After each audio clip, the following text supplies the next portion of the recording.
orang. Saya sendiri Eka Wardani sebagai moderator yang akan memimpin presentasi pada hari ini. Terus ada pemateri pertama yaitu Arusdu, ada pemateri kedua Stiananta, dan pemateri ketiga Dedi. Pada kesempatan kali ini kami akan membahas tentang mikrokontroler. Apa itu mikrokontroler? Mikrokontroler adalah sirkuit terintegrasi tunggal yang terdiri dari input prosesor, memori, dan terminal input atau output yang dapat diprogram berfungsi sebagai komputer mini, berbeda dengan komputer yang sering digunakan. Mikrokontroler dirancang untuk aplikasi tertanam. Memori program dalam bentuk flash atau ROM sering disertakan dalam chip serta RAM yang biasanya kecil. Mikrokontroler banyak digunakan dalam produksi dan perangkat yang dikendalikan secara otomatis seperti sistem kontrol mesin, mobil, perangkat medis, kontrol jarak jauh, dan sistem ternama lainnya. Baik, pada kesempatan kali ini saya persilakan ke materi pertama untuk memaparkan materi selanjutnya. Assalamualaikum warahmatullahi wabarakatuh. Perkenalkan, nama saya Arusdu. Saya dari kelompok 3. Saya di sini akan menjelaskan tentang isi mikrokontroler. Yang dimana isi mikrokontroler itu terbagi menjadi 5 bagian, yaitu CPU, ROM, RAM, timer atau counter, dan unit input output. Yang pertama, CPU Central Processing Unit adalah unit pengolah utama dalam mikrokontroler yang bertugas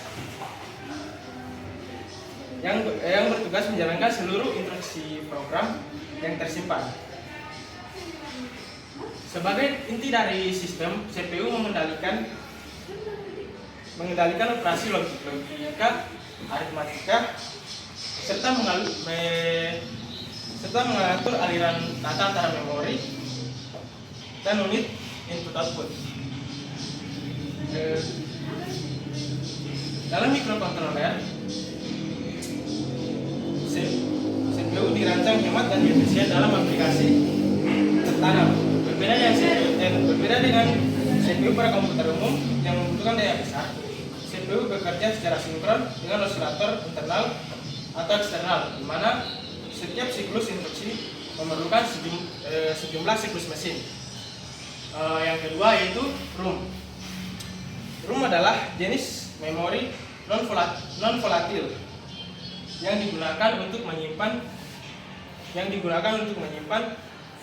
firmware atau program permanen yang tidak akan berubah selama operasi normal. Yang ketiga yaitu RAM. RAM merupakan memori volatil yang berfungsi sebagai tempat penyimpanan data sementara selama program berjalan. Data seperti variabel, hasil perhitungan, dan stat disimpan di RAM. Kapasitas RAM pada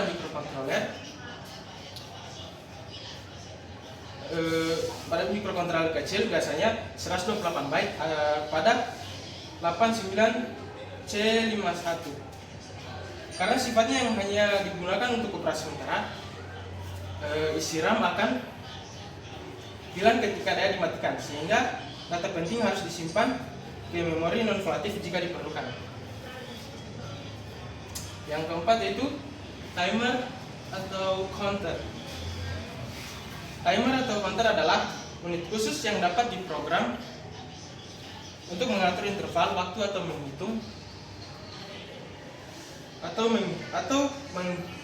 menghitung kejadian eksternal.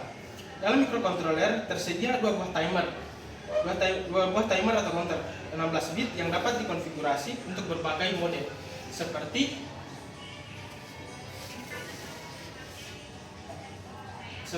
mode timer menggunakan clock internal atau mode counter menggunakan sinyal eksternal dari pin tertentu. Yang kelima yaitu unit input output. Unit input output menyediakan jalur komunikasi antara mikrokontroler dan dunia luar seperti sensor, aktuator, atau perangkat lain. Pada 89C51 terdapat 4 port. input output 8 bit, P0, P1, P2, dan P3 yang dapat diprogram sebagai input atau output sesuai kebutuhan.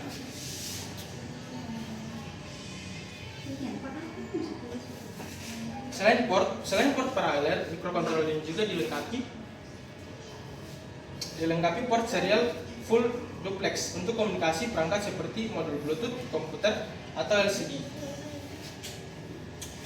Unit input output memungkinkan microcontroller membaca data dari lingkungan dan mengirimkan sinyal ke aktuator.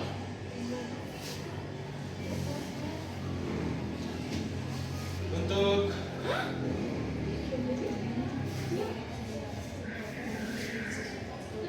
berikutnya yaitu microcontroller 9C51. Untuk yang pertama yaitu 40 kaki pin, di mana microcontroller 89C51 dikemas dalam bentuk dual inline package dengan total 40 pin yang berfungsi sebagai jalur koneksi eksternal. Setiap pin memiliki peran spesifik seperti untuk satu daya, VCC, dan GND.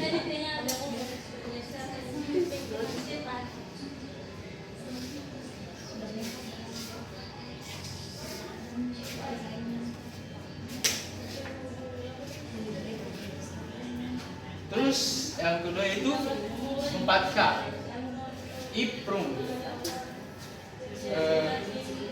89C51 dilengkapi dengan memori program internal besar 4 KB yang berbasis teknologi EEPROM, electrically erasable programmable read-only memory. Berbeda dengan ROM biasa yang hanya dapat diprogram sekali, EEPROM memungkinkan penghapusan dan pemrograman ulang secara elektrik, sehingga microcontroller ini sering disebut sebagai flash microcontroller. Kapasitas 4 KB cukup untuk menyimpan firmware atau kode program sederhana hingga menengah seperti routing control, inisialisasi perangkat, dan algoritma pemrosesan data.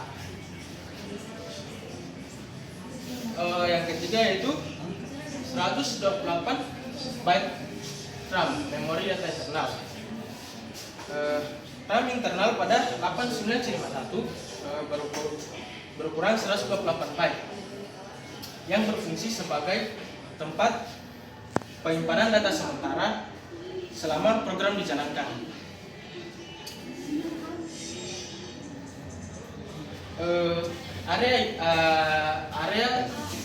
Area ini sering digunakan untuk menyimpan variabel register, start, dan hasil operasi aritmatika atau logika. Meskipun terlihat kecil, ukuran 128 byte sudah cukup untuk aplikasi kontrol sederhana seperti membaca sensor tombol, mengatur nyala LED, dan atau komunikasi serial. Untuk bagian keempat itu 4 port input output.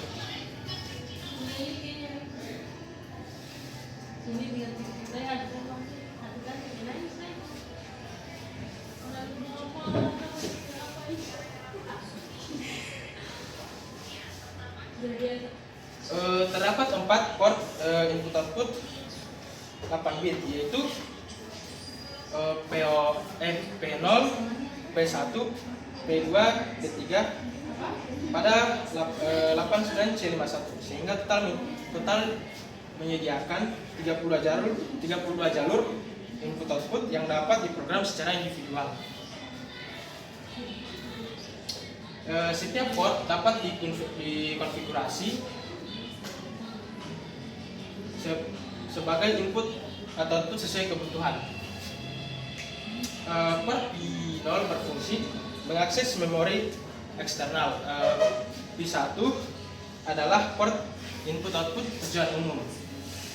P2 digunakan untuk alamat tinggi pada memori eksternal, sedangkan P3 memiliki fungsi alternatif seperti interupsi eksternal, timer atau counter, dan port serial. Fleksibilitas ini menjadikan 8C51 sangat adaptif untuk berbagai antarmuka perangkat. Terima kasih. Untuk materi selanjutnya saya kembalikan ke moderator. Ya. Baik, terima kasih ke pemateri pertama. Saya persilakan ke pemateri kedua Astiananta untuk memaparkan materi selanjutnya. Jadi saya akan melanjutkan materi selanjutnya, yaitu tentang pinout microcontroller 89C51, di mana kita perlu ketahui microcontroller adalah sistem pengendali dalam elektronika. Bisa kita lihat pada PowerPoint ini, bagian kanan itu ada pin penting. Yang pertama ada reset microcontroller, itu berfungsi sebagai pengembali microcontroller pada kondisi awal. Yang kedua yaitu ada alert atau probe, yaitu berfungsi sebagai alamat atau byte terendah. Yang pada poin ketiga yaitu ada PSN, yaitu sebagai program store enable. Yang keempat itu ada EA atau F atau VPPP, yaitu sebagai eksekusi internal atau eksternal pada EEPROM. Selanjutnya yaitu ada XTAL 1/2, yaitu sebagai masukan atau output pada osilator. Yang ke-6 ada PO atau PO P3 sebagai port 1/0. Pada bagian kiri yaitu ada spesifikasi yang dimana itu sebagai frekuensi 0 sampai 12 MHz. Yang kedua dua timer atau counter 16 bit. Yang ketiga yaitu spesifikasi yang ketiga itu ada 2 interupsi. Spesifikasi yang keempat ada port serial full duplex. Yang kelima yaitu spesifikasi yang kelima ada fasilitas penguncian program. Slide selanjutnya. Selanjutnya yaitu ada rangkaian reset. Pada rangkaian reset ini yaitu terbagi menjadi dua, ada power on reset, ada reset manual. Di mana power on reset yaitu kapasitor mengisi dan membuat RST tinggi saat power dinyalakan. Sedangkan reset manual yaitu saklar push button untuk reset manual saat dibutuhkan. Kapasitor 1010 mikrofarad dan resistor yaitu 8,2 kilo ohm dan pin RST yaitu pin 9. Sedangkan pada proses reset yaitu ada namanya reset RST diatur tinggi untuk minimal 2 siklus mesin, kemudian dikembalikan rendah setelah reset. Program counter dimuat dengan 0000H. Untuk materi selanjutnya saya persilakan ke moderator. Ya. Baik, terima kasih ke pemateri kedua. Selanjutnya kita masuk ke pemateri ketiga, Dedi yang akan membacakan tentang rangkaian osilator. Saya persilakan ke materi ini. Saya akan rangkaian osilator. Rangkaian osilator adalah unit microcontroller. Fungsinya adalah menghasilkan pulsa data atau code yang sinkron untuk menggerakkan seluruh operasi logika di dalamnya. Dapat dua metode penyimpanan code, yang pertama secara eksternal atau metode utama menggunakan komponen kristal kuarsa yang dihubungkan ke pin XPAL 1 atau pin 19 dan XPAL 2 atau pin 18. Kristal ini dipasang dalam dua kapasitor keramik, biasanya 30 PF plus minus 10 PF untuk membantu isolasi mulai bekerja dan menjaga kestabilan frekuensi. Yang kedua, sumber TTL atau external port. Jika menggunakan sumber letak dari luar seperti oscillator eksternal atau gerbang logika, suara masih besar sedikit. sinyal tersebut dimasukkan melalui pin XPAL 1. Sementara pin XPAL 2 dibiarkan tidak terhubung atau flopping. Selanjutnya Satu daya. Ini satu daya atau PSU. Satu daya adalah perangkat yang memasok energi ke beban output. Bagian data mengambil tegangan listrik AC pada inputnya dan memberikan output DC 5 volt yang stabil. Ada beberapa komponen utama dalam satu daya, yaitu transformator step down menurunkan tegangan AC tingkat tinggi, misalnya 220 volt AC menjadi tegangan AC tingkat rendah, biasanya 9 atau 12 volt AC yang lebih aman untuk diproses. Yang kedua, lead G rectifier 1B 4B 2 berfungsi sebagai penyiar. Komponen ini mengubah gelombang sinus AC menjadi gelombang DC penuh atau full wave, namun masih memiliki riak atau replay. Yang ketiga, smoking capacitor, pin kapasitor. Yang ketiga, smoking kapasitor 1ns.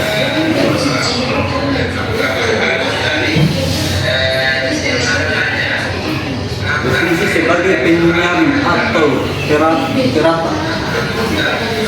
Kapasitor ini menyimpan muatan dan membuangnya saat tegangan turun, sehingga riak tegangan AC menjadi lebih halus.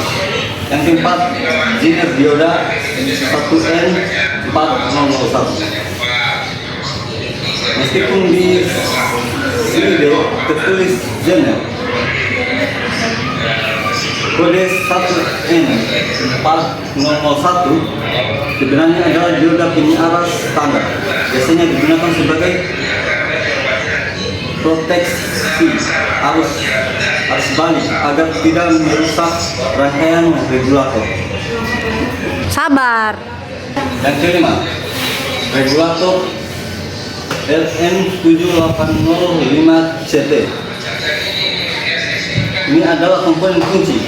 Apapun frekuensi inputnya selama di atas 7 volt, IC regulator ini akan memastikan output tetap stabil pada plus 6 volt DC murni dan merupakan syarat mutlak agar mikrokontroler tidak merusak atau error. Baik, mungkin selanjutnya saya serahkan kepada moderator. Baik, terima kasih ke pemateri ketiga atas presentasinya. Saya akan melanjutkan bagian implementasi Arduino, di mana dia terbagi menjadi 3, yaitu alat deteksi kebocoran gas, sensor intensitas cahaya, dan kontrol LED suara. Yang pertama yaitu alat deteksi kebocoran gas, di mana menggunakan sensor MQ2 LED merah, hijau, dan buzzer untuk deteksi gas. Yang kedua, sensor intensitas cahaya menggunakan LDR dan resistor sebelah untuk deteksi cahaya. Yang ketiga yaitu kontrol LED suara, di mana menggunakan HC05 Bluetooth untuk kontrol LED dengan perintah suara. Baik, itu saja yang bisa kami sampaikan pada kesempatan kali ini. Baik, itu tadi presentasi dari kelompok 3 kelas A. Kami ucapkan wabillahi taufiq wal hidayah. Wassalamualaikum warahmatullahi wabarakatuh.